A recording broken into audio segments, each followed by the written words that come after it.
This is the Agegroup Multisport podcast, a platform for Agegroup Multisport athletes to showcase their journeys.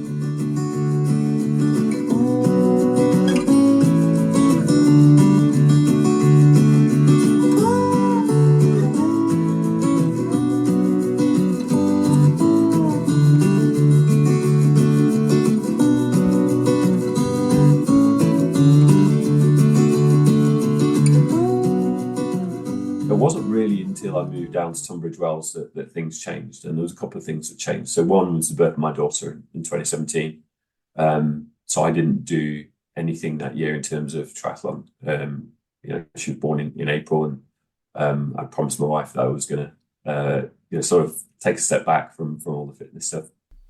Welcome along to another episode of the Agegroup Multisport podcast with me, Richard Conway, and that was the voice of Grant Perlin. Today's age group guest races for GB, and great chat. He's been doing triathlon now for over 11 years, but is pretty new to the age group racing. He raced in Vichy and Combois last year.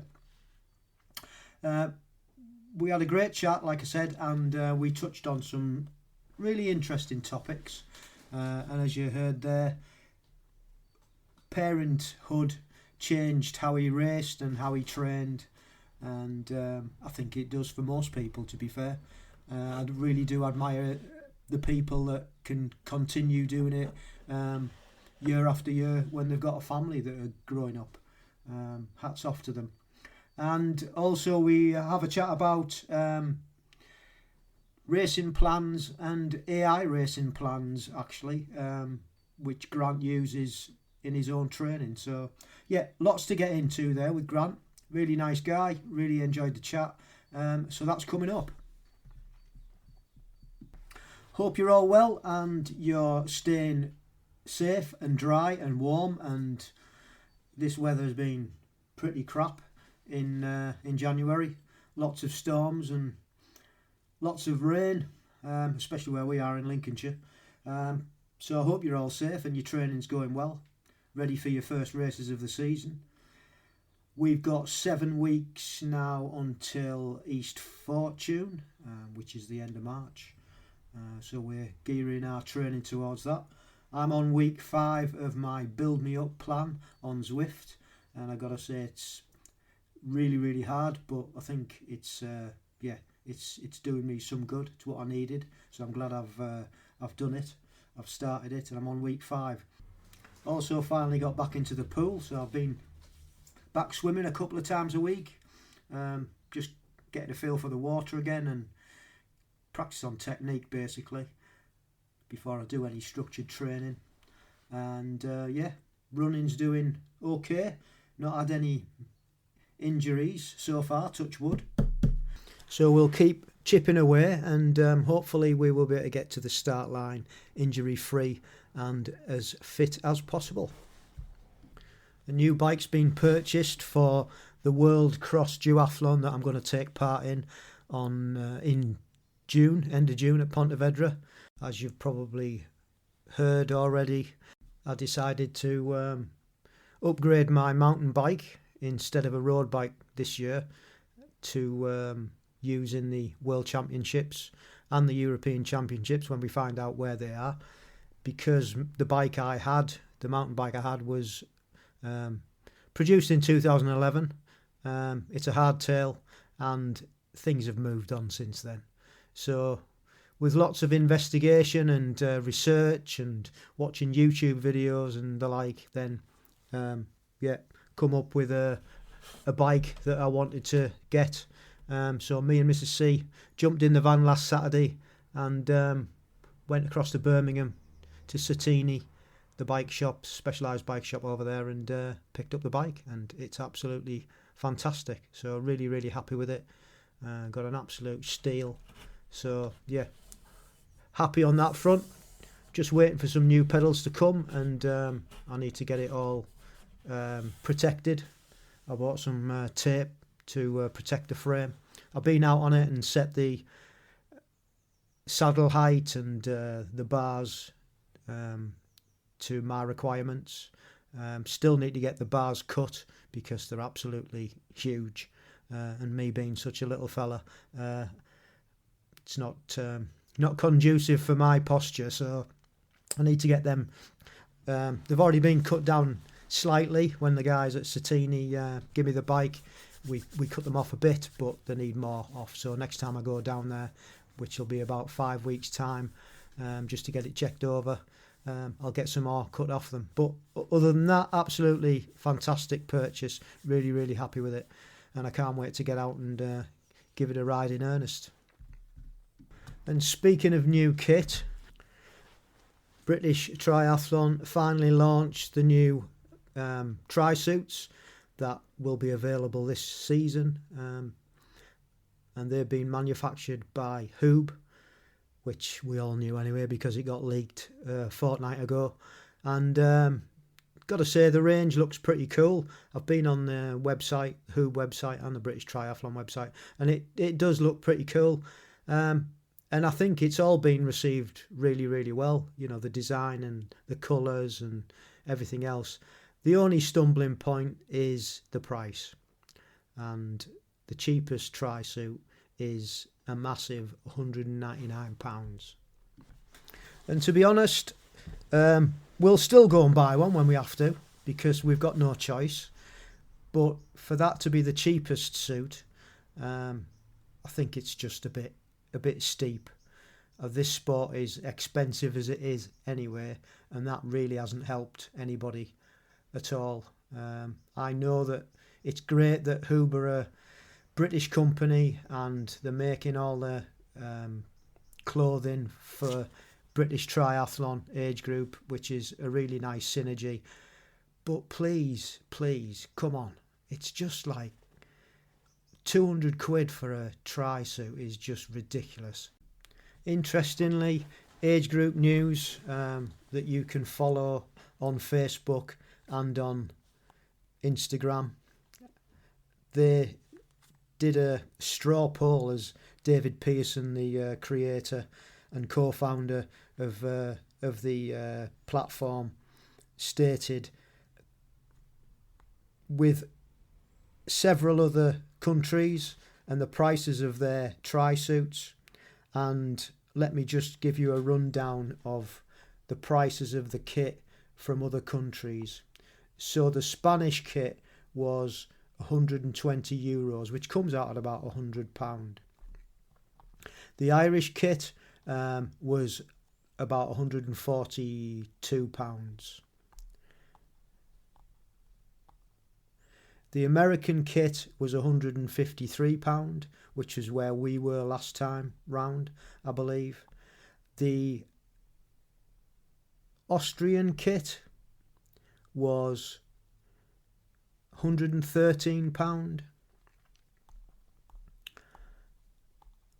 The Australian kit was £176, but he did state that you had to buy a t-shirt also, which was another £70, so that's not really any cheaper, but the tri-suit itself was cheaper. Portuguese tri-suit was £67.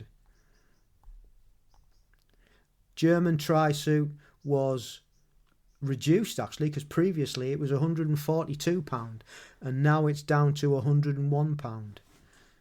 That could be a transition year, who knows. French was £71. The Belgian team were charging £79 and New Zealand was £159.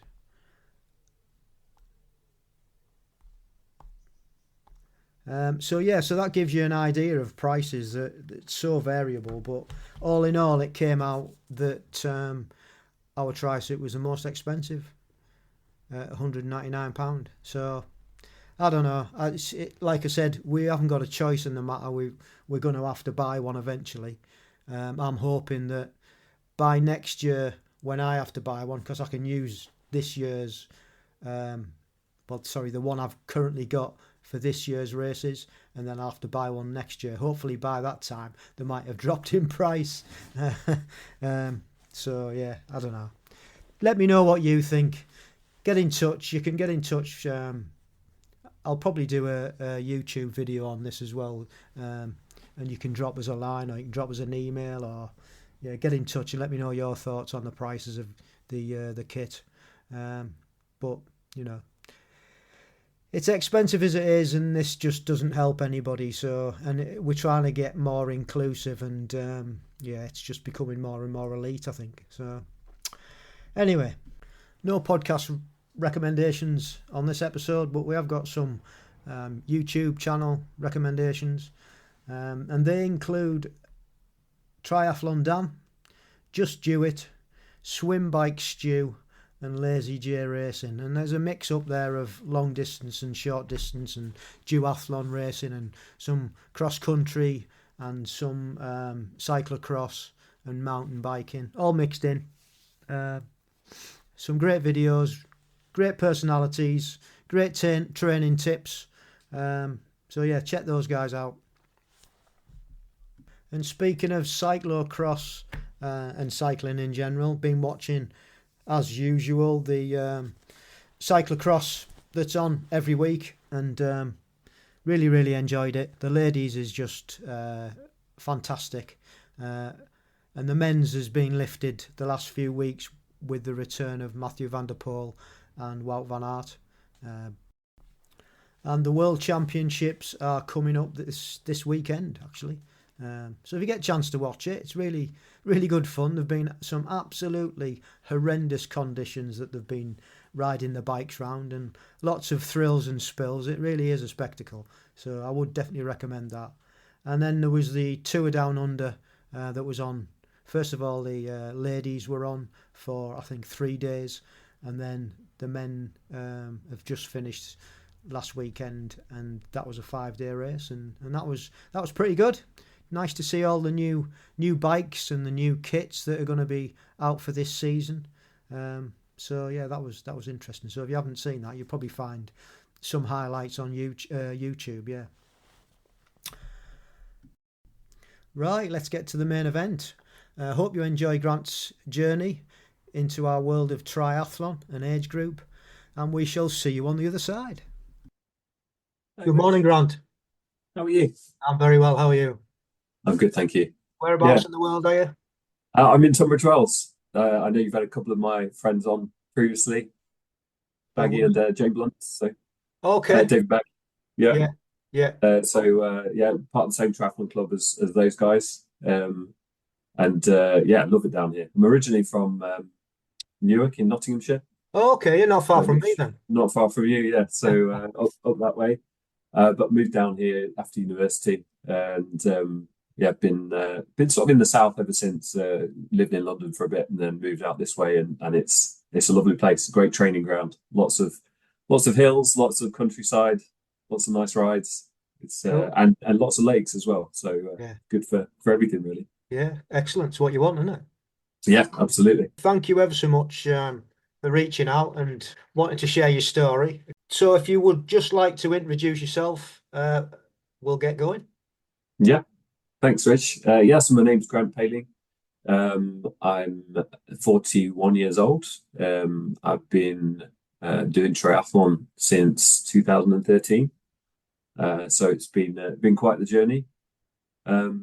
Originally from Newark in Nottinghamshire, now living down in Tunbridge Wells. Always been into sport. I love sport. My dad and me used to watch every sport that was on growing up. Played a lot of sports when I was younger. From football mainly. I think that was my dad's passion. He really he loves football, so really got me into going and playing every week from the age of 8. And sometimes I didn't want to go. But I really appreciate that now that I'm older, and when I talk to my own kids, I've been going through the same thing with my son, for example, going to play rugby, and it's quite intimidating, especially once you kind of go to play with the team. Maybe you've played a little bit with a few friends and stuff like that. So it's been and that it's always been a big part of my life. But I think. was just going to say it does. Now you've got kids of your own, and you're actually doing exactly what your parents did. Took you Yeah, to to sport and football and things. We did exactly the same with ours.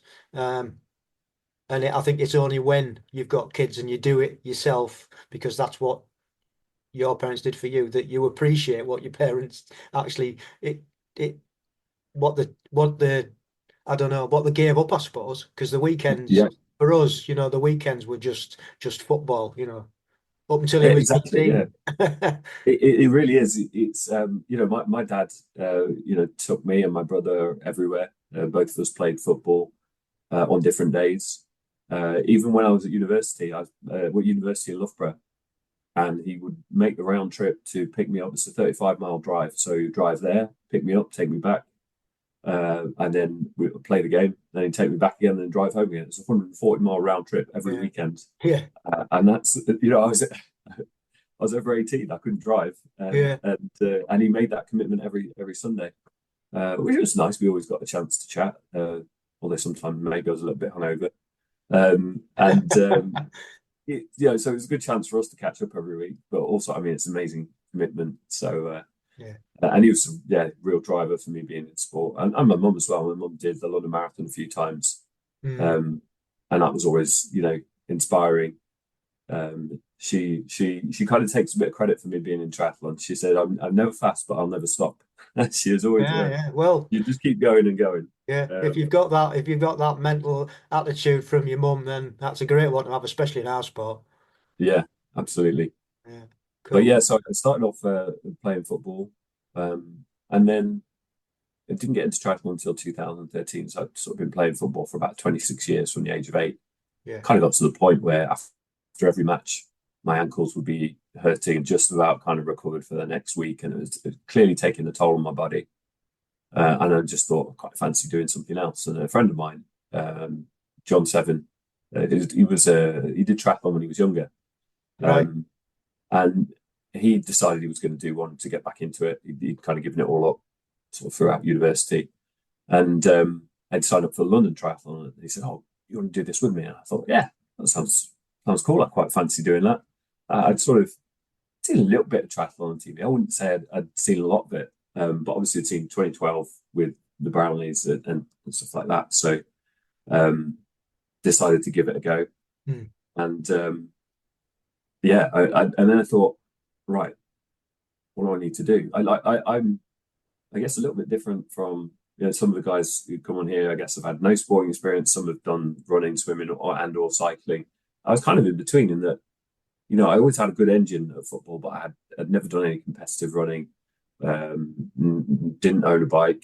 I'd done one bike ride kind of for charity in 2011 on a mountain bike with a flat back tire, and everyone else on road bikes, and me not really understanding the difference back then between a road bike and a mountain bike, and like not really understanding why all these people were zooming past me. Um, and then I couldn't swim, like not properly. I Mm. could kind of get up and down a pool and float, but it was really that and that was one of the big reasons to do it was to be able to learn to swim properly. It Mm. was kind of something that I thought I really should do that. And it's so for me, it was kind of overcoming that fear. I don't know what it was, but I was always afraid of putting my face in the water. Right. So part of getting into triathlon, one of the big parts of it was overcoming that fear. Mm. Even and I'd always have this when I started training. I'd always have this fear of going to the pool, or especially going to open water. It was kind of like I made myself go, Mm. but I was just afraid of it. Yeah. And and triathlon has allowed me to transform that into something I was afraid of now being something I really, really enjoy. Yeah. I love going to the pool now. Especially love swimming in open water.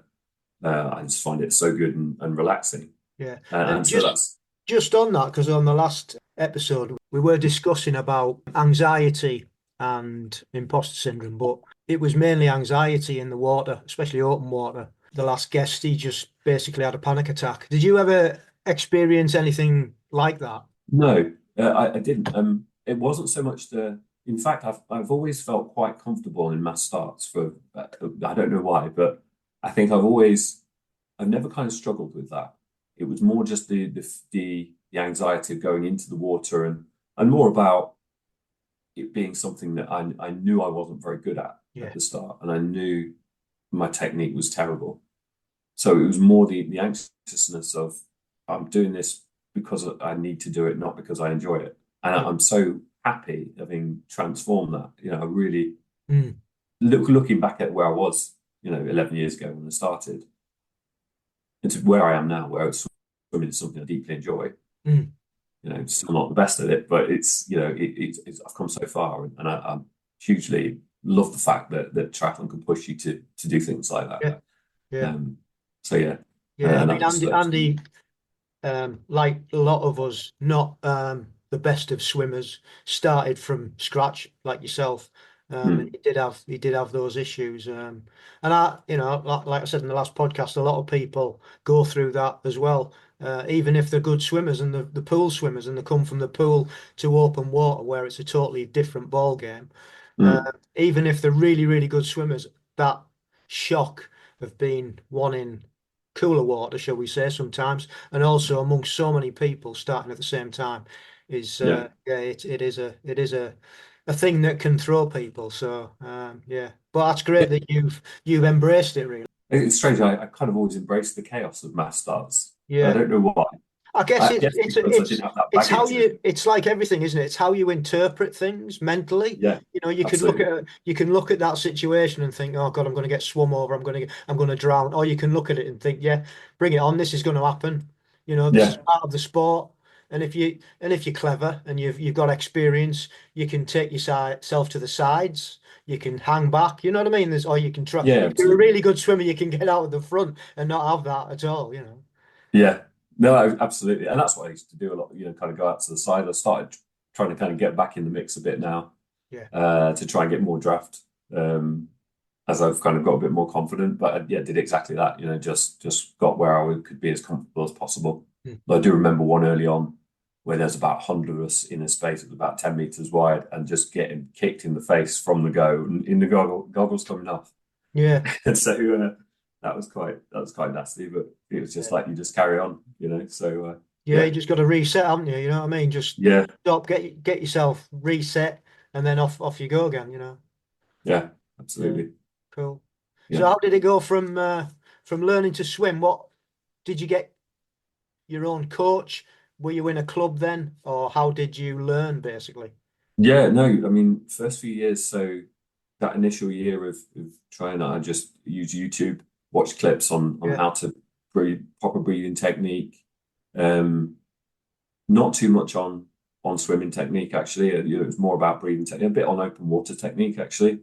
Mm. But quite a messy stroke, but kind of got away with it a bit more in open water. Mm.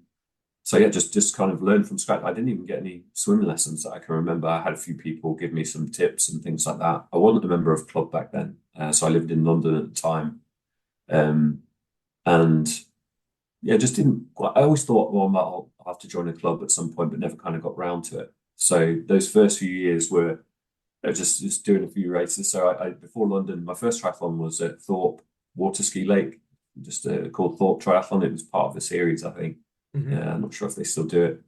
And that was a nice little venue, and a nice one to start with. Nice kind of low key and local. Um, and just turned up. My wife was there to support me, and yeah, just remember it being an amazing sense of achievement, but just feeling absolutely shattered afterwards. And it was just a sprint triathlon, and I look back on that now, and it's just all relative, really. Yeah, of course it is. Um, but yeah, that so I thought I'd get a sprint one in to get me going, and then do London standard. Mm. And I just remember turning up at London, in that big XL, and just being like, "Whoa, this is huge." And then going down to get in the water and just looking at the swim course and going, "That looks really, really long." Like it's because it's straight up, across and then back down, and I just thought, "Whoa, that's going to take me ages." And so, but yeah, I mean, I got through it, went by, and then and had actually, a decent bike and run at the end of it, and I did okay, so so yeah, and I wouldn't say I've sort of been looking back in preparation for this and looking at the next few years. I wouldn't say so I still carried on doing it, but I wouldn't say then I truly yet got the bug Yeah. like I have now. So it wasn't like immediately I thought I'm going to be really good at it, but it was just a nice hobby to carry on. And then I quit football. I sort of did both for a couple of years, Mhm. and then when I quit football, just focused on triathlon a bit more. But my training regime then was do at least one run, bike, or swim a week, Yeah. and anything else as a bonus. That was kind of, and I look back at how much time I had, not having kids back then. I'm like, really could have done a lot more. Yeah. But it was, I was living in London, sort of early 30s without any responsibilities, and just kind of enjoying that really. So, but yeah, so those first years I did 2 or 3 races a year, and so it wasn't really until I moved down to Tunbridge Wells that things changed, and there was a couple of things that changed. So one was the birth of my daughter in 2017. So I didn't do anything that year in terms of triathlon. She was born in April, and I promised my wife that I was going to, sort of take a step back from all the fitness stuff, which was fine. I still kept riding my bike and did I think a long sportive at the end of the year just to do something. And then in 2018, I joined Tunbridge Wells Triathlon Club, and that I think was a real game changer for me. That was really, just then you can just absorb so much from everyone around you who's kind of been there and done it. And there's over 100 members in the club. Yeah, so it's so a great quite a big social club. thing. Yeah, and it's really a nice club in terms of, there's no egos. People, from the people just starting out to the people that are, there's quite a few people representing GB at age group level now, and everyone just treats everyone the same. Everyone's very sociable. You see people at the different sessions, so you get to see a lot of people, because some people you'll see at certain sessions and some you'll see at others. So that gave me a lot more structure. There's swim coaching sessions, so I started going to those and saw my swimming improve quite quickly.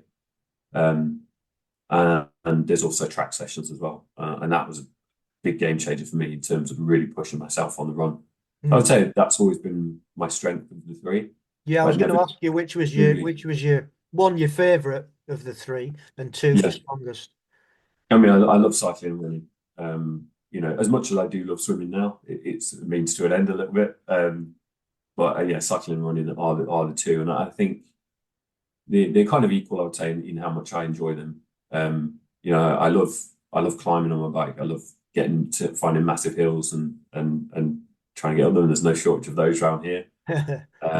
But I love track sessions as well. Getting a nice structured warm up, some drills, and then killing yourself for 25 to 30 minutes. In Australia, there's nothing I love more than that in terms of sport. So, yeah. So that was really when I started to take it a little bit more seriously, and I thought, right, I'm going to come back into it with something big. Same friend who signed up with for London 5 years earlier.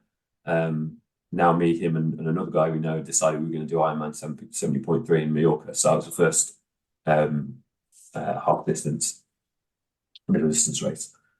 So it was all really focused on that. And one of the reasons I joined the club was like, I almost thought, right, I've really got to take it seriously now. If the standard distance has been hard for me, this is going to be even harder. So it was all kind of building up to that. And and that was in May of that year. So went out there and did that. There's a few of our friends came along. So we made a bit of a holiday out of it. And so there's a few friends watching, 2 of my friends doing it. And that was a great experience, first time traveling abroad and doing a race. There's some funny moments as well. The day before we decided none of us ever done a sea swim before. So we all got in our wetsuits. So you never practiced in the sea before you went, or? No. Yeah, done lots of open water, obviously. And so we realised, we better practice this part where you run in the sea, because that's how you start an Ironman event, with the rolling start.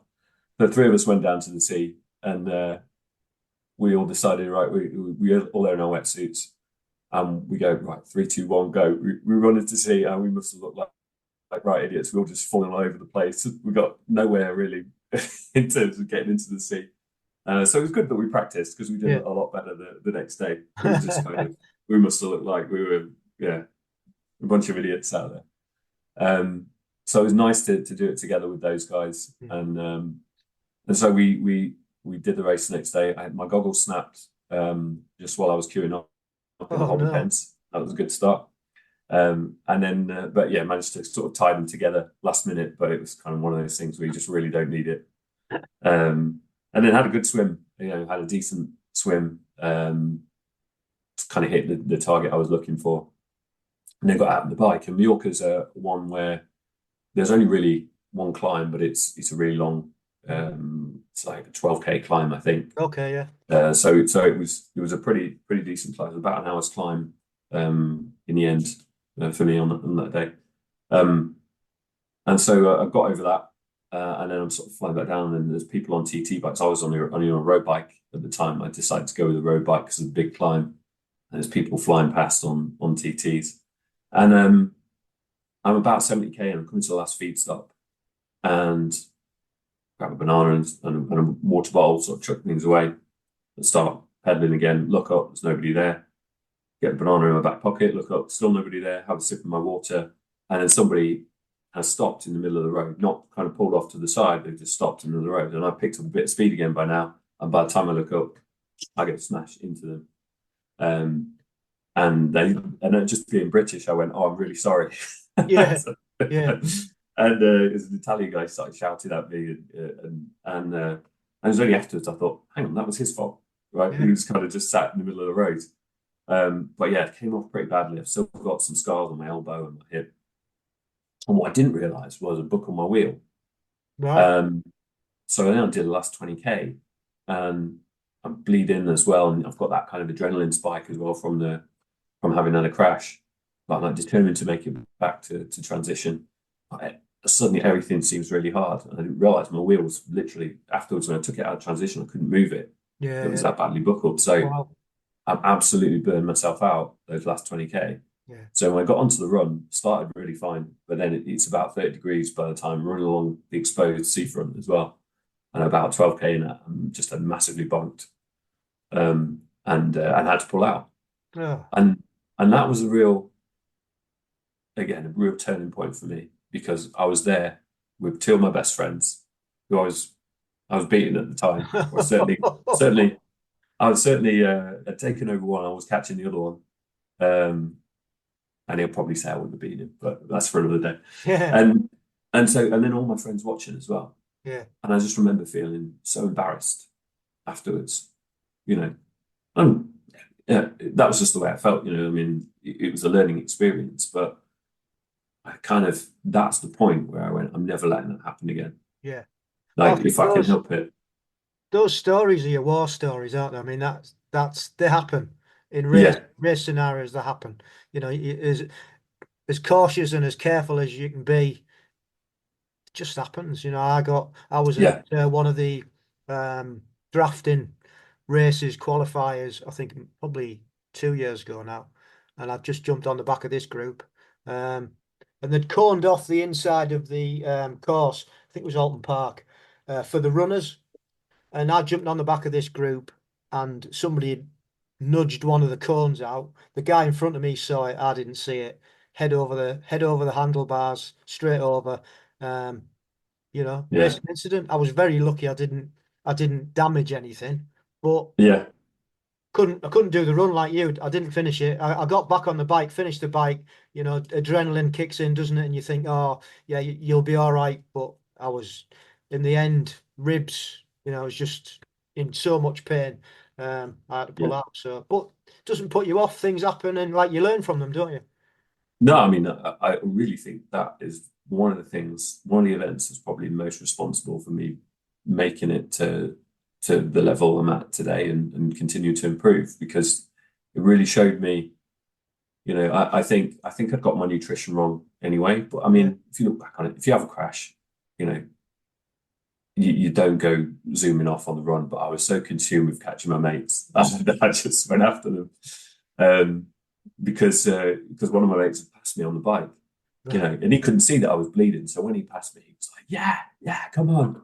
And I was like, mate, I've got off my bike. And he was gone. So I was like, right, I'm going to have to catch him now. And I got really emotional about it. And then just kind of let my emotions take over. And I thought, right, can't let that happen in a race.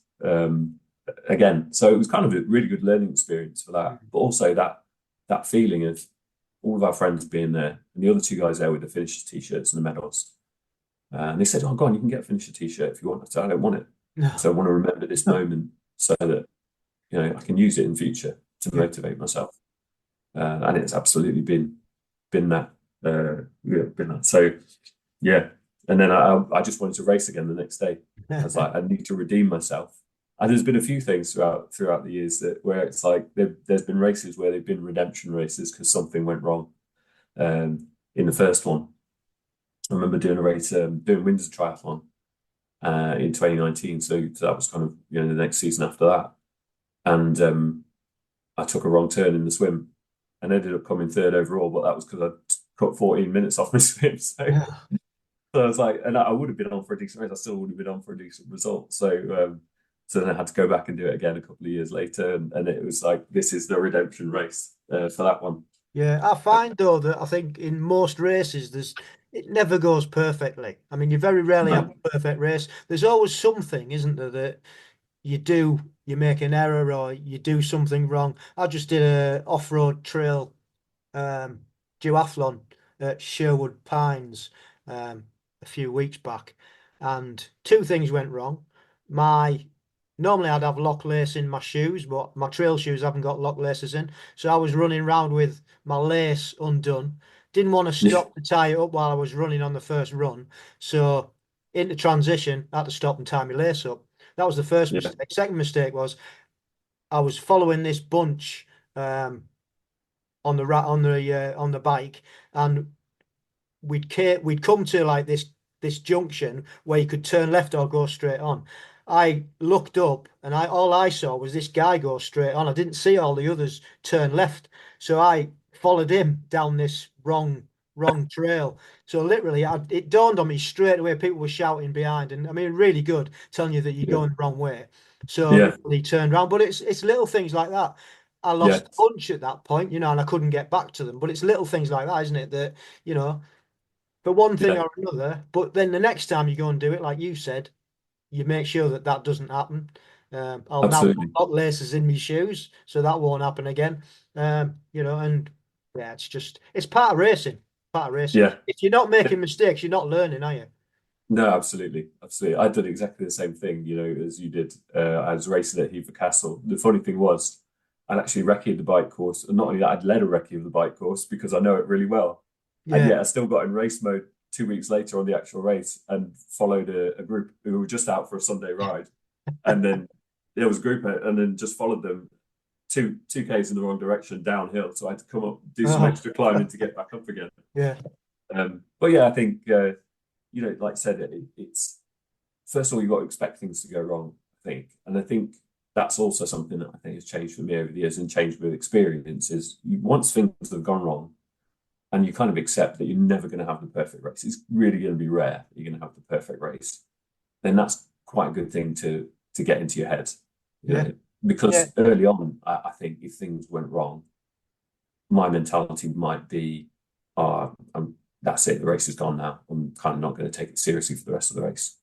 Whereas now it's like, something I had when I was racing at Bournemouth in September in the Euros qualifier. I was dismounting, tried to get one foot out the shoe, got one foot out, then tried to get the other one out, and then my shoe came out of the cleat. So then, as I was running backwards with, into transition, it's quite a long run. I had carrying my shoe in one hand and running with my bike in another. But I was kind of just laughing and thinking, I'm still going to go for it. And I ended up, having a really good race just because I didn't let that, it almost, it's about, I think, how you assign things in your head. I did psychology when I was 18 years old. And one of the things that stuck with me was this study called attribution theory, where everything that happens in your life, you can attribute either positive thoughts or negative thoughts. So, and they had a rating from 1 to 10. If I trip over, 1 would be it's because I'm useless and my whole life is useless and I'm completely rubbish, and that's why, because bad things always happen to me. Or 10 would be, well, I tripped over, but it's no problem. I'm just going to get up and carry on. Yeah.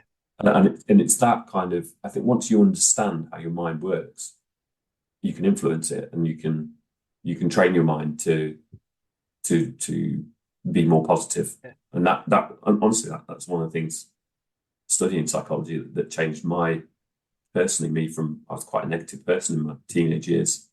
And actually, changed me into a more positive person. And I think that's really good. And I think sport really helps with that.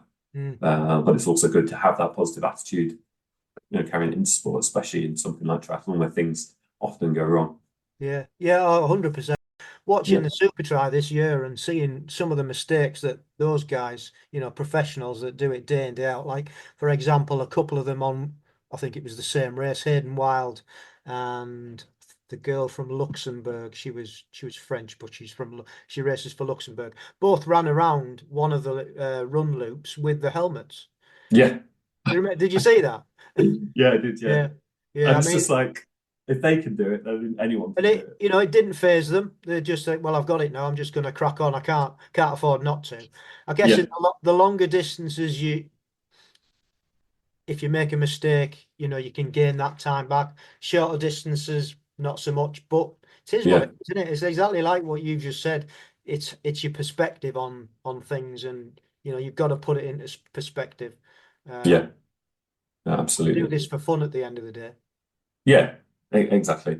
And I think I know quite a lot of people who've kind of put pressure on themselves and then realize that actually we are just doing this for fun, and you probably have a better performance if you take that pressure off yourself and just try and enjoy it and take everything in your stride and as it comes. Yeah. And that's definitely, I'm much better than I was, but when I used to get more nervous about how I was going to do in a race years ago, especially kind of when I got to this point, sort of 2018, 2019, when I started to get a bit better.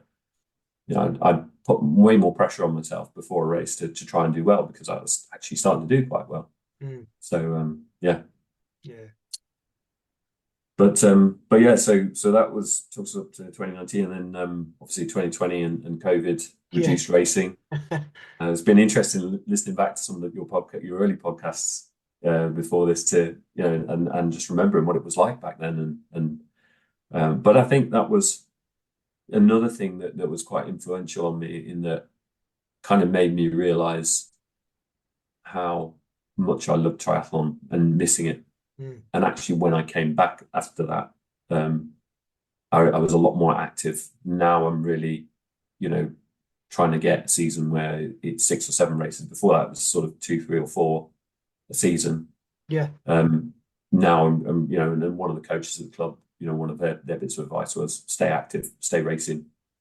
So it's 6 or 7 triathlons. It's time trials. We are part of the cycling club down here as well, Southborough and District Wheelers, and there's a Thursday time trial series. So little things like that just get you in that kind of racing mode more often, so that when things you kind of get more chances then to go wrong, almost. So that when things do go wrong. I mean, it is, isn't it? It's doing get yourself, like you just said, ready for racing by doing these, grassroots events, if you like. Get all the mistakes out of the way in there, and then get yourself ready for the really important your A race. That's the key, isn't it? Well, it's like practicing on the TT bike. My TT bike, I used to only come out for races. Now I'm riding it, in the summer I'm riding it every week. Getting proper TT practice and realized how much I love riding that thing. It used to be when it only comes out for races, you don't really kind of tune in with it like you should do. No. So it's been a lot of fun. Yeah, those Thursday time trials are great, and I know it's something that I think is suffering a bit, nationwide, but we've got a really good community down here. You usually get 15, sometimes 20 or 25 riders. We do the time trial, and then everyone goes back to the pub afterwards for a beer or two, and it's a social thing as well. So yeah, well, that's the thing, isn't it? Like we just alluded to, we're doing this for fun, so all the other things, you're training, you're racing, but it's about socializing, which is really important. Yeah, no, absolutely. Yeah, cool. And I guess the other thing with COVID was Swift and getting into that. And that was another thing. I used to not do any cycling. I'm a fair weather cyclist, unashamedly. And so I'd never do any training between sort of end of October and start of March. I'd hardly do any cycling. And my fitness would just go downhill. Whereas now with Swift, you can carry on and do Swift Racing League and things like that, and not just carry on, but actually still be doing competitive stuff throughout the winter as well. So that was a big change for me as well. And Yeah, I think Swift's been a game changer for like everybody, hasn't it? You know, it's just massive, and yeah, I hardly go out at all. If I go out, I go out on the mountain bike or the cyclocross bike. I don't go out on the road bike at all. If I want to do any meaningful training, it's all on Zwift, all of it. Yeah, yeah, that's definitely useful. Yeah. So yeah, so I decided I wanted to race more, and at the same time, sort of became a bit more aware of age group racing. I would say, it wasn't even when I joined the Tri Club. I sort of saw people with GB kits in photos and stuff, and I just thought they must be professionals or ex-professionals or stuff like that. I didn't really even at that point. And then a few people started to do it a bit more at the club, so I became a bit more aware of it. But I still didn't really consider it something that I would be able to do. And then there was a guy I used to do track with most Mondays, Mark Polton, and Mark was obsessed with age group racing, loved it. He would have loved this podcast, in fact. And Mark was one of the people that really got me into, you could qualify. You absolutely could. I've seen, down track every Monday. You're making good improvements. Just go for it. Why not? Yeah. Why not sign up? So when we got to 2022, I think I had a really good season, started to get a bit more consistency, and just decided, okay, I'm going to go for it next year. So I signed up to qualify in 2023 for the standard distance. And so I went and did the qualifier at Eastbourne, which is always like Bournemouth was last year. They're always the ones in the south are always very competitive. Yeah. Had a few friends, doing the race as well. And I had it was another sea swim. I had a great swim that day. And then got out on the bike. I picked the wrong choice. Eastbourne's got Beachy Head, like quite a big climb that you do that sort of 4 times, 2 from each side. So I went with my road bike, and to be honest, that was a bad choice. And everyone was kind of zooming past me on TTs on the few miles you've got on the flat bits actually really counted. So then by the time I got to the run, it's like, right, I really need to pick it up and do something here. It was a super hot day. I was going pretty well. Suffered a bit on the first part of it, and then we're just kind of thinking, right, I'm going to get into it. And then my toe hit something. I don't know whether it was a cone or a dip in the road. It was a completely flat course. And I just went slap. And I hit the deck so hard that one of my friends was doing the official photography. And he was, he sort of showed me one of the pictures. He went, this guy is looking back at you. You're 100 meters back down the road, and he could hear how much you hit the deck. Wow. Sounded like somebody hit coming off a bike. So I got back up, bleeding, and it was just reminding me again of Mallorca. Yeah. But I had about 2 miles to go, and that was the longest 2 miles of my life. Just completely, my adrenaline, my heart rate spiked, I'm bleeding from multiple places. But I thought, I'm going to finish. There's no way I'm not finishing this. So I absolutely struggled round. My pace dropped by 2 minutes per mile on those last 2 miles. Luckily, I had a good first 4 miles, and I managed to finish it. And then I just sat down, and my wife came in. She was like, "You're right." I was like, "Get me a can of Coke and just as much food as you can get me." Because I just felt completely spent and just low on blood sugars and stuff like that. Shock, probably. Yeah, I think it was. But so again, just gritting it out, and that change in the 6 years between those two events of knowing what to do, knowing to take off the pace and just get round rather than, it's a qualifier. I could have easily gone, right, I'm going to try and go the same pace. So I managed to get round and still got inside the qualifying time somehow. Right. Yeah. So it's ironic that, the trying to qualify in a competitive race and actually, having what for my standards quite a rubbish race. And but it's all about, first thing is, and this was the first thing for me, was just get the qualifying time and then see what happens. Yeah.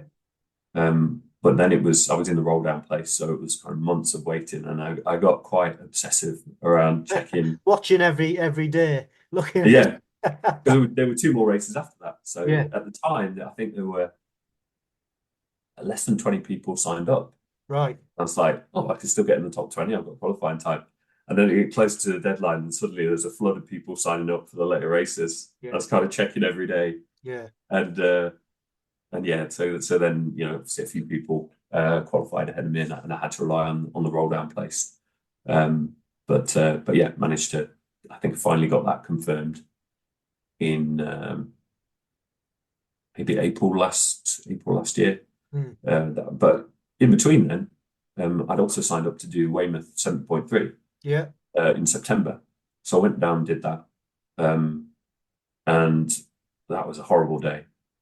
I woke up at 4:30 a.m., thunder and lightning, just about to have my breakfast. And I got kind of my pre-race breakfast down, and they had a power cut. So the lightning had taken out the power.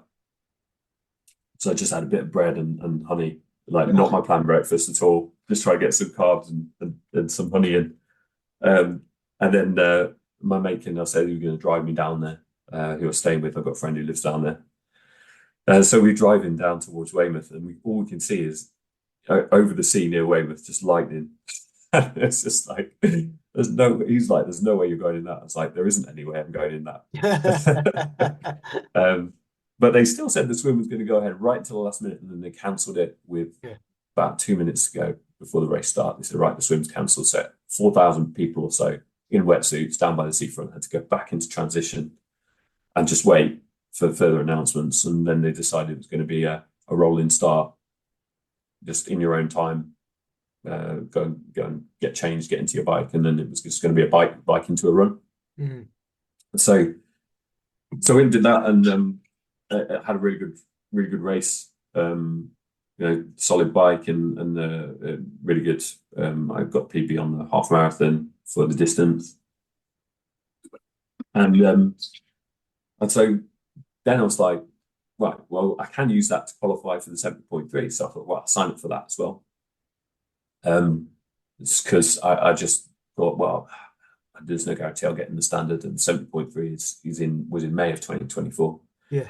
So I signed up for that, but because the swim leg was cancelled, then got bumped to the back of the queue. So I was in the ironic situation where I'd been bumped to the back of the queue for that one because the swim had been cancelled, and in the standard was the only race of the 3 qualifiers that actually had a swim, or the full 3, sorry. There was the only full triathlon of the 3 qualifiers, and was bumped by people who had done, either. Right. So I was kind of in this situation where, on one hand, whatever happened, I wasn't getting the benefit of the qualification route. But yeah, I mean, in the end, ended up going to both. So I went to Coimbra in June, to the 7.3 European Championships. So that was my first one. And my family couldn't come out. It was kind of awkward with being in the school year and the cost of getting everybody out to Portugal. By the time I realised I was going to do it, so I went out with a friend of mine, Richard, by South. He was his first triathlon. He's done aquabike a few times, and so it was good to go out there with him. We got an Airbnb, went out a few days before, did some nice bike rides and run recce's and stuff like that. Ate lots of good food and just generally took in the atmosphere. And it was such a good atmosphere. They put on a really good race, and it was whole race week down there was amazing. Yeah, it was a really nice little town, wasn't it? Yeah, yeah. I've never heard of it before. No, we hadn't either. And Yeah. that's the beauty of age group racing. You know, you go out to these places that you would never go normally. Then Mm, you just see a different side of life. yeah. Uh, yeah, Yeah, no, really good place. and but I just thought the organisers made it really good for everybody, from the race village to the organisation. Yeah, it was a great experience. My only, obviously the 70.3 was at the end of race week, so we missed the Nations Parade, stuff Yeah. like that. But it was still good to get out there. So went into the race and talking about things going wrong. It was all fine. It was nice to rack the night before and be relaxed and everything. And then I bought a new wetsuit last year, one of these Hoob ones with the quick release catch on it. And everything had gone perfect up to we had quite a late start. So we'd started at 9 o'clock for the middle distance because the elites went off at 7. So, and then it was a rolling start as you wish. You went with your age group. You just said seed yourself with swimmers of similar capability. You're like, well, there's thousands of people here. I have no idea who any of them are. How are you supposed to do that? Yeah. But as we were crossing, there's a bridge across the river to get to the start, if you remember. And as we were crossing that, I realised that I hadn't got the little catch thing through my wetsuit to be able to pull it off afterwards. I was trying to get it through. Richard was with me. He's trying to get it through as well. He couldn't do it. And at one point, he just went, "Sorry, mate, I'm off." And I was like, "Yeah, you go." And I'm still trying to do it, trying to fiddle with this thing. I kind of managed to. I don't think I even managed to get it through properly in the end. I was like, "Look, this isn't worth it." But at the end, you're going to be the last person starting. You're going to be completely on your own in the water. So just kind of jumped in, and I was almost too relaxed. I kind of realised part of the way around, it's like feeling a bit too relaxed here. I need to pick up the pace a bit. So my swim was slightly slower than I planned for. But the bike course was incredible. So fast. Really, really enjoyed the bike. The road conditions were great. It was super flat. And I just absolutely loved it. We've been out and wrecked it. So there was a section of it where I decided I'm going to push that on each lap and really try and get a bit of pace. And there was a Portuguese guy that I sort of, you pick up these people in the race that you figure out you're similar speeds. And I knew he wasn't in my age group, so I didn't feel competitive or anything like that. I was just using him to kind of measure my efforts. And always at this particular part of the lap, we'd overtake each other and kind of push the pace on a bit. But yeah, and that was, the bike went really, really smoothly. And it was onto the run. And by then it was 30 degrees, I think. So half marathon. And this is where I really became, I'd done half, obviously done, this was actually only my second 7.3 full triathlon because Weymouth the swim had been cancelled. Yeah. So I'd done Outlaw X back in 2021. And even towards the end of that, still sort of been trying to get the nutrition right with blood sugar. I think on those longer races, for me, it's about getting sugar on when you get onto the run. And my blood sugar I start to get tingles in my fingers. But once you got that experience, again, drawing back on that experience from Mallorca, I knew I have to manage that. So went off and found I could maintain a pretty decent pace. Richard was ahead of me, so I knew it was important. I needed to overtake him early on for a bit of confidence. Unfortunately, he got a bit cramped, so it wasn't really in the conditions I would have hoped. So we always have a little battle with each other. We always have done. But then, just was a case that we had a really measured run. I knew what pace I could run at. And I'll talk about this in a bit, but I've been using an AI coaching app, which has given me a lot better idea of where my pace should be at different distances. So I knew that kind of there was a certain pace it gives you, says this is your half marathon pace, and then gives you an upper and lower margin. And I thought, well, stick to a bit lower than the margin, so it's 30 degrees. Typically, I've suffered up quite a lot in the heat. And so just focused on that. And just had a really smooth run, apart from the fact that at the transition, this is the one criticism I have of the organisers. Normally you get the flat Coke on 70.3s. Well, it wasn't flat Coke. It wasn't already in cups. It was just cans of Coke that you had to open. Yeah, that exploded in your face and you opened. yeah. And so half of it went all over you. And you don't really want to be covered in Coca-Cola or whatever on a hot day doing a half marathon. But yeah, apart from that, so I just spray these things in my face, chug as much of it down as I could, and then crack on. And I remember getting to the last feed station. I was really, about 12 miles in, I was really suffering. So I just need one more can of Coke. I was like, Coca-Cola? And they're like, no, senor, no. It's like, Oh, okay. And then I just grabbed whatever I could. So just chin the gel. And I remember that last mile, it was the atmosphere, the event carrying me through. I was like, 1 mile to go, get it done. And there was some really great. I mean, one of the things that a lot of people commented on after the event on the Facebook group was the fans, like the people that come out to watch, the spectators. And there was this one guy who was on the bike and the run course on this particular corner, a Geordie guy, I think. And every time he shouted to everybody, "Come on, GB!" And I was like, I have a lot of family from my mum's side of the family is from Newcastle, and it's kind of there's little things that in your brain you go that it really, really picks you up. And it was that got me around, that, and then just getting into the final straight and getting across the line. And so, yeah, I mean, my aim was don't be last, finish the race. But actually, had a really good race. I mean, I took 22 minutes off my personal best for the distance. well, And I can't ask for more than that. Did sub 5 hours for the first time as well. yeah. So I did 4 hours 48. So absolutely, yeah, great experience. I just sat down there afterwards in the sort of recovery chairs by the finish line. I just had a really emotional moment where just kind of, yeah, Hard work pays off. Yeah, I just thought, right, no one can ever take that away from me now. And not only that, I've had a really good race. And that was probably as close to the perfect race as I've ever had, to be honest. Yeah. So that's good. So yeah, that was fantastic. It's all about making memories as well, isn't it? Oh yeah, absolutely. Like you Yeah, said, you'll never forget that. Yeah. No, it was such a good first one to do. Yeah. And it was really different than to then go to Vichy in September for the European standard distance championships. I kind of felt, way more relaxed. And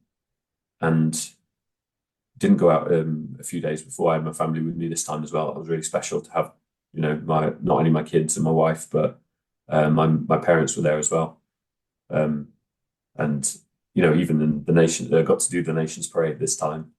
We almost didn't make it because our flight got delayed. So, but made it there, and again had one of my club mates from Tunbridge Wells Triathlon Club with me, Kathy, and we did the Nations Parade, and that my mum and dad, both said, "Oh, we had a lump in our throat," and that meant a lot to me. Yeah, that was really cool. To have that kind of, you always want to make your parents proud, and because they've both been such an inspiration and supporters growing up, meant a hell of a lot. Yeah, but they can see all their hard work into you, after all these years. It's paid dividends, hasn't it? It was well worth their effort, absolutely. to get where you've got to. Yeah, no, and both my granddads as well loved sport. So it's something that's, I'm not sure. My dad's father came and watched me at Outlaw X, and didn't know at the time, but he only had a couple of years left. He was in a wheelchair, but he was determined to get there to watch me. And it was just, again, just that family they'll go that extra mile for you when you need them to. So again, it's just moments like that which are nice. That was also a funny one, because the finish of that race, Outlaw are great. They let you run down the chute with the kids and stuff.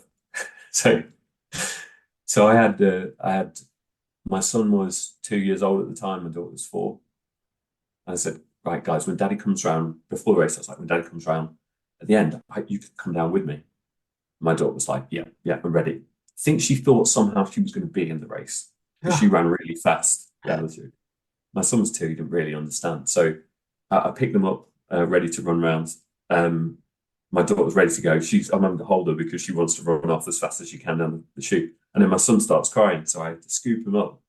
And the commentator's going, "Oh, just what you want at the end of a half Ironman on the finishing straight, having to carry one of your children across the line." And there's a great picture of us. I mean, that's a brilliant picture. Probably one of my best finishing line photos of my daughter looking determined, my son crying his eyes out, going down the finishing line. Again, it's like Yeah, we said, making memories, and they'll look back on that photograph, and you'll be inspiring them doing what you're doing now, and hopefully they'll grow up with the same mindset as that you've got.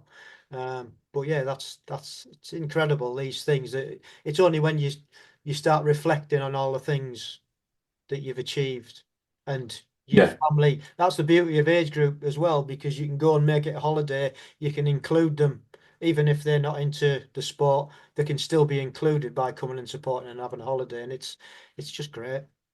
absolutely. Yeah, I want to be that role model for them, but I also, want to support them and make sure there's that balance of, making sure that I put a lot of time into them as well. Yeah. And that's the challenge is Yeah. balancing everything as well.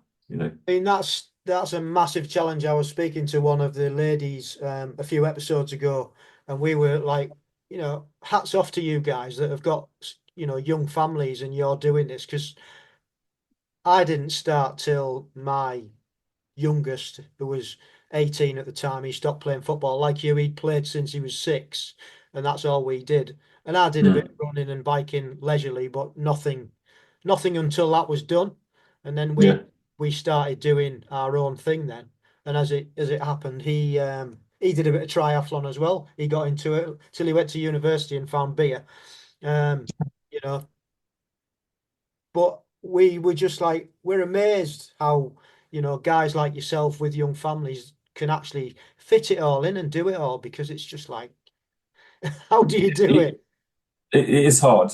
It's that balance, with my wife as well. It's the balance of where do you draw the line, because ultimately I am taking myself away from the family. I think for me it's about being organized, Yeah. with work, with work and with triathlon and family life. You've got to juggle those three things and make sure that you're as organized as you possibly can. So for me, I'm super organized. And I think the AI coaching has really helped me, because you basically say to put into the application, here's how many hours I've got a week. Plan out for swimming, biking, running, and then you can kind of drag and drop your workouts Yeah. around. Just to clarify what that company is, because you've mentioned it a couple of times now. Yeah, Let's discuss it, and who is it? yeah. Who's So it's a company called AI Endurance. Right. So I looked at a few different apps, a few different reviews. And I thought, well, I'll probably trial a few, and then see which one's the best. But this one was the first one I trialed. Did a 2-week trial of it, and ended up just carrying on with it because I really, really liked it. AI coaching is really interesting because I think it's one of these areas where you still have to have the accountability to yourself. But for those people like myself and many others, I think, who've got the motivation, who just want a bit more structure, it's a lot cheaper than having a human coach. Yeah. Whilst you accept that it's not going to give you the same things. So, it depends what you want from it. But what it gives me is I can tell it how much time I've got. It's using my data to generate the plan. Tell me what power zones or pace zones I've got to be in. And that evolves based on, with every plan based on the data you give it. And, the things like you do a daily check-in, it more or less tells you similar things every day. Yeah. So that part of it is where, that human contact, or if you need that accountability, then you need a human coach. Yeah. I was talking to one of the guys in our tri club recently. He's a coach. I spoke to a couple of them about this, and it's like you've still got that human touch that many people need. And at some point, I'm fairly certain that I'll go with a human coach, at least for a year or so to see what that's like. Yeah. I don't think I can commit to that right now with the time that I've got with the kids. Maybe when I'm a bit older. But I think if you accept what it is and use it for what it is, I mean, it's pretty cheap compared. Yeah. Well, I was just going to say it's Athletica AI that I used, and Paul came on the podcast. Can't remember which episode it was now, and he came Yeah, on and was discussing it, and I got a free, I don't know, a year out of it, and I used it for a year, um, and it was really really good. And even when that ran out, it was only $150. I mean, that was a few years back now. I don't know what it costs now, yeah, but it's nothing. And yeah, I know then they've rolled out where a bit like Tridot, I guess, where you can actually have contact with a coach if you want. yeah, So you've got, I mean, I don't know whether AI Endurance offers that, but they're starting to go down that route as well, where yeah, you can yeah, have the AI plan on its own, you can have AI and a coach if you yeah. know some. So I think yeah, for It me, makes sense. my Yeah, experience, I thought it was really really well put together. yeah. No, AI Endurance just introduced that as well. So they're working Yeah, with some coaches, and I think that makes sense. It gives you an opportunity to kind of flex up or down as you need, and that's what people are looking for now. So, yeah, but that's been really important. I've measured the amount of hours that I did before and after, and I'm doing, you know, I did slightly more hours in the winter, but between April and September during triathlon season, I did an average of half an hour more per week. But I used that time a lot more yeah. efficiently with the right sessions, and my performance last year went through the roof compared to what it had been in previous years. So I think that's a testament to what you can do. So use your time efficiently, and then like little things like never have enough time for stretching, and a few years ago, kind of realized I do bedtime with the kids every night. So I just sit there in some stretching positions, especially like some hip flexor stuff.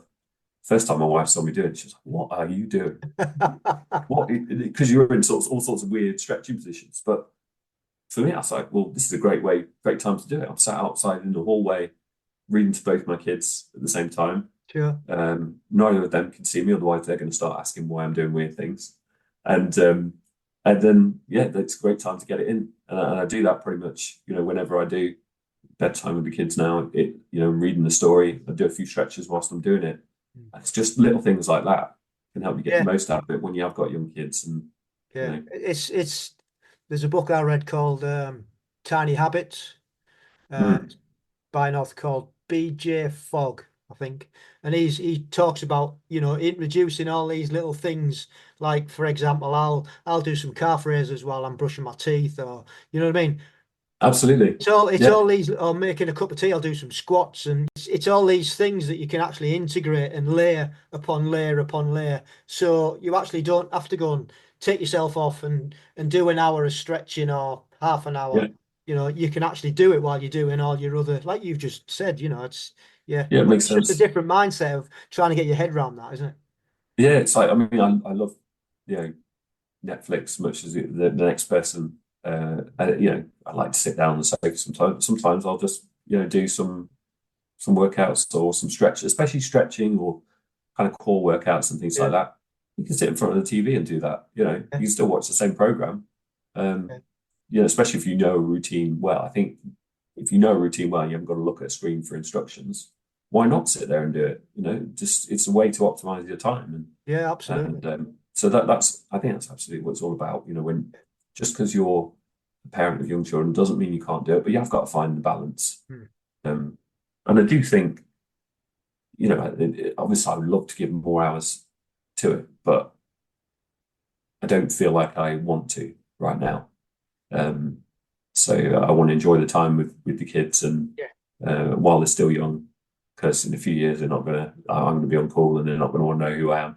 Yeah. No, it's Well, I'm you're so not that right. bad. No, you're so right. I mean, and Yeah, it goes by so quickly. My two boys now are 30 and 28, and it yeah, goes so quickly. Um, yeah, and you've got to enjoy the time with them yeah, through absolutely. all the periods of their life, not just like now when they're younger, but as your mum and dad with you did with you, all the way through. You've got to, Yeah, and luckily for me, I still do that with them now, even at that age. It's yeah, really special. That's why you have kids, isn't it? absolutely. Yeah, yeah, and so as much as I want to continue to progress, I'm also very kind of patient about it. I'd love to be really at the pointy end of these big championships at one point. But for me now is not that time, because I would have to sacrifice that time with the children, and hopefully, I mean, unless I get a bad injury, that time will hopefully come. I'm kind of ready for that. But like I always say, this is, for me and for a lot of us, it's a lifestyle, and you just continue doing it. So you've got years and years in front of you. Look, I mean, that's why we have an age group from 80 above, isn't it? So, you're quite right in your thought process to do what you can do now, enjoy what you're doing, and then when you haven't got as much time restriction and responsibility, then you dial it in and go for it. Because by then as well, you'll have all that experience. You'll know exactly what you need to be doing. Yeah. So well, that's just great. I mean, also, within our club, people like Dave Bagg, who's, proven that you could be an absolute monster at the age he is. He's an inspiration to me, and a good friend as well. Yeah. And so having people around like that, and Jane, who's kind of gone from just not being in the sport to where she is, so everyone takes these different journeys. And for me, it's already been a long journey of, started 11 years ago to where I am now. So I'm just kind of enjoying how it keeps evolving over the years, and getting to there. And I think, looking forward to see where it goes next. Cool. And then got on to, I'll touch briefly a bit on Vichy maybe, as well. So that was again, that was a different race completely to Coimbra. And I thought it was quite differently organised as well, perhaps a little bit more chaotic at times. I had heard that it was a bit chaotic, actually. Yeah, and the weather was terrible. We were racing on the Sunday, so 24 degrees and sunny the day before. Went out for a nice recce ride. I'd kind of gone from first time age grouper to organising a recce ride on the Sunday. So that was kind of quite funny. Where there's people who were first timers, I was like, oh, come on, I'll organise a recce ride, because I'd seen other people do it. It's like, why not? And then I had a problem with my tyres and putting my bike back together, and actually didn't turn up for my own recce ride that I'd organised, but managed to get out the day before. But it was absolutely chucking it down. I mean, it was raining so hard. My kids were loving it. They were running around the track there. It was next to the car park, so they were running around the track in the absolutely pelting rain. Absolutely crazy.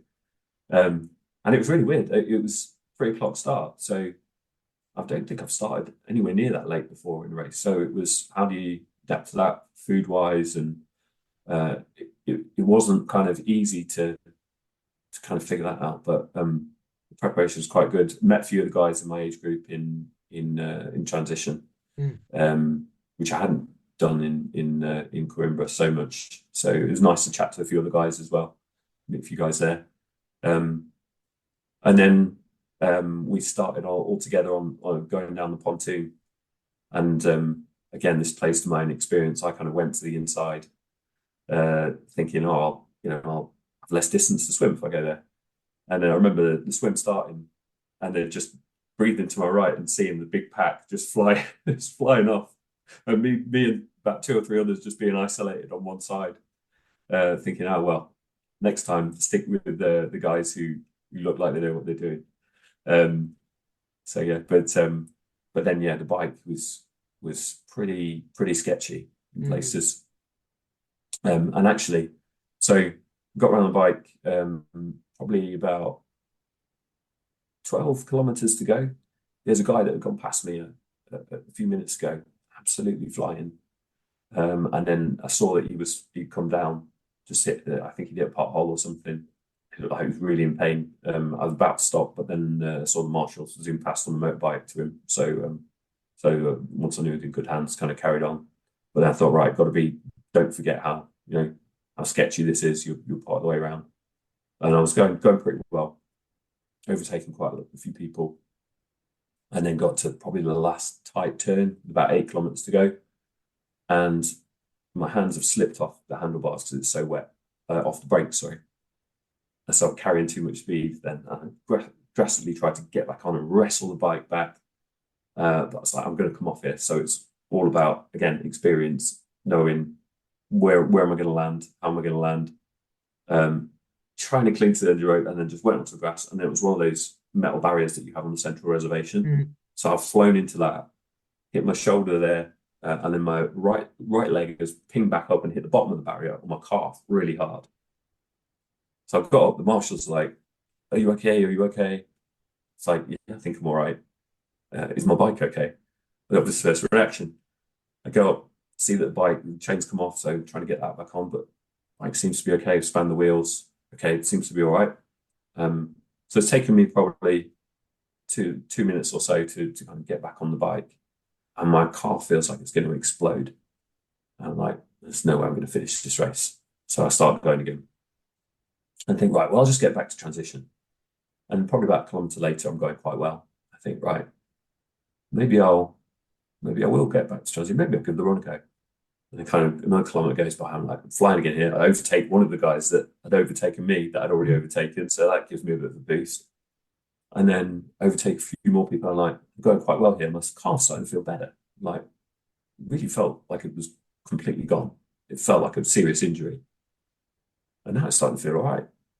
So I might actually give this a go. And I get back into transition, get off the bike and start running. And it feels fine. I'm like, right, let's give this a bloody good go. And then ended up having a second fastest standard distance run of my entire life. Wow.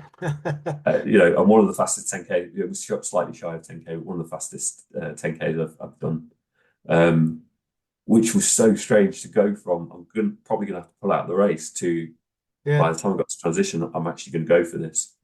And yeah, and came in 17th in overall in the age group in the end. So then I think what could have been, but also so proud of myself for gutting it out.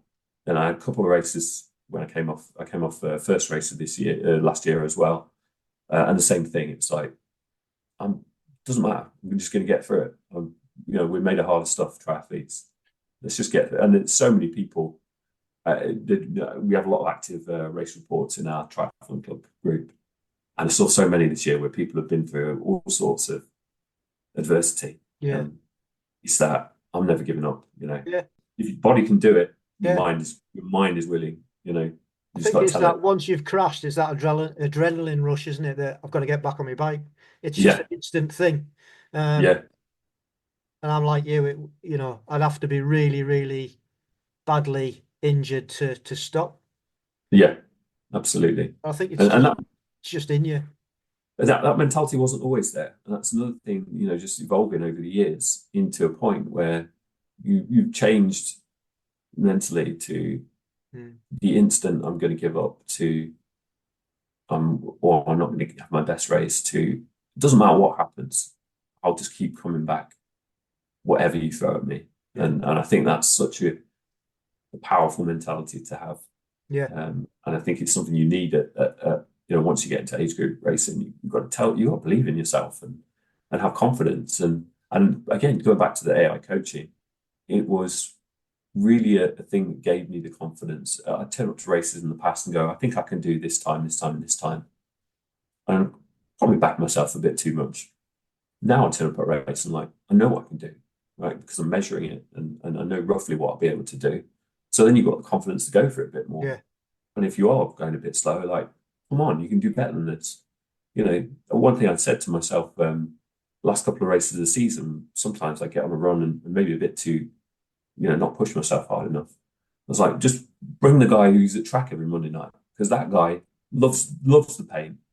Just bring that guy. Just bring him. And that was really something that in the last couple of races really just upped my performance a little bit more, just to push that extra mile. Just talking to yourself. And it's a bit like that pre-race visualization. Well, that's a great story. Really inspiring. What you've done. You've been in triathlon a long time, and then currently in, you're relatively new to age group, but it sounds like you've got the bug in that now, and you'll probably want to go and do more and more. What's your favourite distance? What do you reckon you'll be looking to go and do in the future? Yeah, that's an interesting one. I'm kind of toying with myself. I mean, I definitely, I'm definitely between 70.3 and standard. I think those are my two best distances. And I've been trying to kind of alternate the last 2 years between focusing on one and the other. Obviously, last year I did both, which was fun, but I don't want to do that every year. So I'll be this year I'm focused a lot more on standards, and then next year I'll probably go back up to 70.3. I think that's possibly my best distance, 70.3. But I am, making some improvements in standards as well, and really enjoyed both because the contrast of the two. There's kind of a nice, there's quite a gap between sprint and standard. There's not as big a gap, I'd say, in the overall experience and intensity. Whereas 70.3 is a lot more measured and I'd say in the intensity side of it. So yeah, I'll carry on. But yeah, this year I'm going to focus on standard. Cool. And hopefully doing the European Championships again. Although again, I'm on a roll down place. Right, we'll crack on with the quick fire questions. The first one I always ask is, what's your favourite bit of kit? So I think it would have to be my time trial bike. I've got a Canyon Speedmax. Nice. That I absolutely love. Yeah. I just feel at one with that machine. It's my second TT bike. The first one is sat here on my turbo trainer, and it's just way more. I just feel very tuned into it, and it kind of as part of that, a really good bit of kit that I added to that was the Easy Gains disc, disc wheel cover, which I think is an incredible bit of kit for the price point. Compared to obviously a disc wheel, it's like I don't know, 10-20% of the price for pretty much the same gains. I think that's incredible. I mean, that's something that made a difference for me this year. Getting that. So yeah. Cool. What overall your racing experience that you've had, what tips would you give? Going into a race knowing that you've done the training is really beneficial, and like I said, using AI endurance has really given me that confidence to do that. But I think also, tips for people who I've got young kids and are thinking about it but think they haven't got enough time. You probably have, but if you can optimize that as much as possible, then that really is going to help. So it's really about planning and organization. The better planning you do each week of what you're going to do, especially if you haven't got a coach, is really, really important to how your week's going to go and how weeks one after another are going to go. And then I would say also just go for it. Like I said, Mark was really influential on me. Sadly passed away last year. But I hope that I can share the same passion that he did with other people. He just wanted as many people to be involved in Agegroup as possible. And I think what you're doing with this podcast, Rich, is absolutely great. Go for it. Don't hold back. If you hold yourself back, the worst thing that can happen is you don't qualify. At least you set a benchmark. Right, where do I need to be next year to get there? And that's, I think umming and ahhing about it is one thing I probably regret a bit now. But I'm so glad that I did it. And that's in large part thanks to having somebody that inspired me to do it. So I think it's one of those, isn't it? You think that it's so far off when you see people who've done it, and you think, oh, I'm so far off. And then actually, when you go in and you do a bit of research and you look at the times of the athletes in your age group and think, well, with a little bit of adjusting, maybe a bit more training, maybe a bit more focus, I could actually get to A level. Maybe not the podium, maybe not the top 4, but I should be able to qualify. And it's having that belief. Yeah. And it's also what I alluded to before about your tactical nous, about choosing the right course for you, choosing if, sometimes there's a championship on abroad where everybody's away and there's a qualifying race on. Well, if it's your first time and you're trying to qualify, look it out, go there. Yeah. Sometimes, for example, this year there's a race in Scotland, a duathlon qualifying race up in East Fortune. How many people from the south are going to travel up there to qualify? You know what I mean? So it's also location. There's all these different things that you can actually, when you sit down and think about it, use your strengths, that will allow you to have that chance of qualifying, and just like you've just said, just go for it. I think it's also like momentum. I've kind of stopped telling myself now you can't do Yeah, something because when I first joined the triathlon club, the fastest guy was like, I'll never be that fast. And then, you know, then it's like, well, there's certain as you get better, then you set your sights on, yeah, of course. but I can never be that, and I kind of stopped doing that now. Yeah, I think you might not be able to do it, but you shouldn't ever think that you can't yeah, because you can potentially, and if you don't try, you'll never know. yeah, And I think 100%. that's we as people we hold ourselves back a lot because we do put people on a pedestal. Mm. But these people, and again, you've shown this by bringing a lot of these guys on here. They're just normal people. Yeah, You they've know? put the work in and worked hard. Yeah, they put the work in Yeah, I and they mean, didn't obviously let themselves be there's told no. anomalies that they've got. A lot of the guys have just got ability, genetically or whatever. There's certain people that have come on, and they are amazing, and they win Mhm. everything.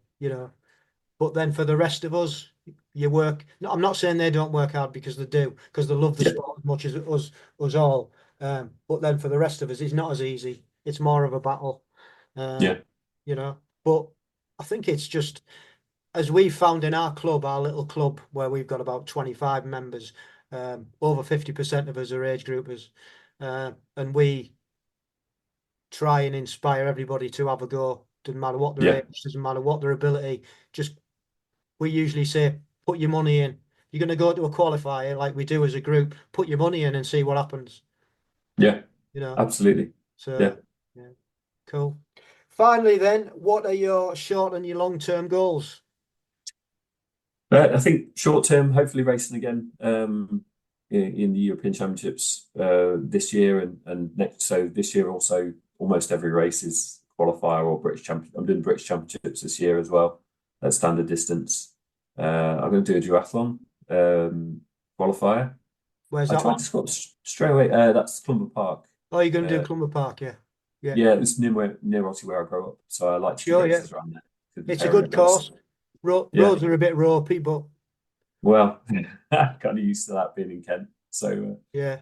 but yeah. So I've always kind of strayed away from duathlon a bit, um, even though technically it should play to my strengths. But so I've done one, and I thought that's kind of the first race of the season. So it's almost like a little testing one, but plus also seeing where I stack up in the duathlon field, and just have a bit of fun really. And then the world there's a world championship qualifier at Hever Castle Mm. for standard distance at the end of the season. That's one of my main targets because it's right on my doorstep.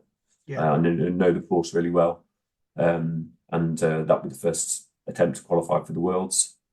And then yeah, next year go back up to 70.3 and try and qualify for the 70.3 races the year after as well. So Cool. that's the kind of short term. In the longer term, I just want to keep racing and enjoying it.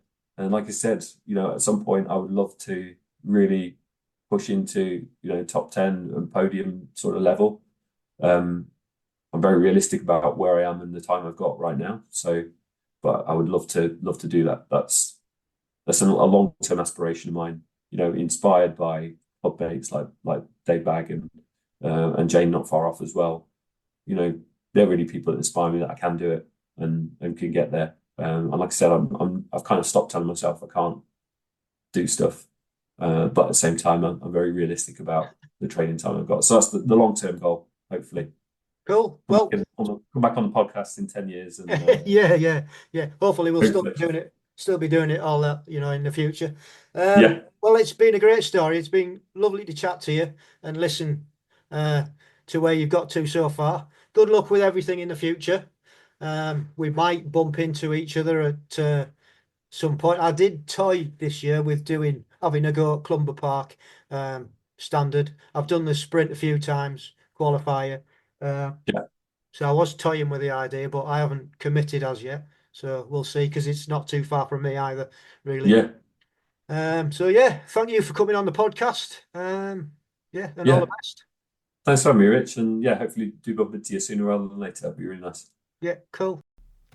Well, I hope you enjoyed that one. He's certainly been through some ups and downs in his 11 years as a triathlete, but sounds like he's done it with a smile on his face and he's still going strong. even with a family. And I still find that amazing.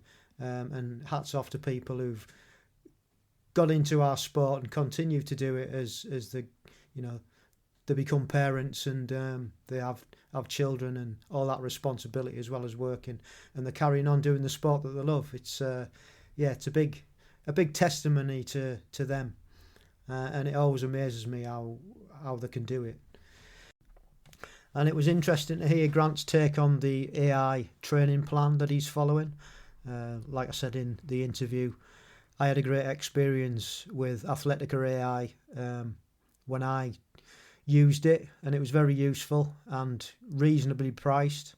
If you can't afford a coach, I would definitely recommend that you looked at that. And I think more companies are using these plans because they are a way to give customers a cheaper option than having to have a proper coach, if you like. So yeah, it was interesting to hear Grant's take on that. So all in all, really enjoyed that conversation. I hope you did too. And we'll look forward to see what Grant does in the future. Again, as with all the athletes that come on, I follow them and I take an interest in what they're up to. So that's it for this episode. Thank you for taking your time out and giving us a listen. Much appreciated. We are currently looking for guests to come on the pod. So if you know anybody that would like to come on and share their journey, just as many have already done, please tell them to get in touch via email at agroupmultisportpodcast@gmail.com, or they can DM us on Instagram at amp__podcast now. We've just changed that. Facebook, we're on AmpGB, and we've got our own YouTube channel, which is also AmpGB. So yeah, please do get in touch. You can listen to all these podcasts on our YouTube channel, and there's quite a lot of video on there of what I'm up to in training. So if you want to go across there and give it a look, please do subscribe. I need all the subscribers I can get, and views as well. Much appreciated. It's just a bit of a vlog now of me, what I'm doing week to week, as well as another platform for the podcast. So yeah, check us out on YouTube. Much appreciated. And finally, some exciting news. We're going to be updating our brand logos. My son got in touch last week and asked me would I like him to do a bit of work on it. He's a graphic designer and a web designer, and he sent me through some proofs of what he'd conjured up, and they look absolutely brilliant. So looking forward to working with him and getting that to go live. So watch this space. And that's about it for this episode. Thank you once again, and don't forget, stay safe, keep training, and love the process.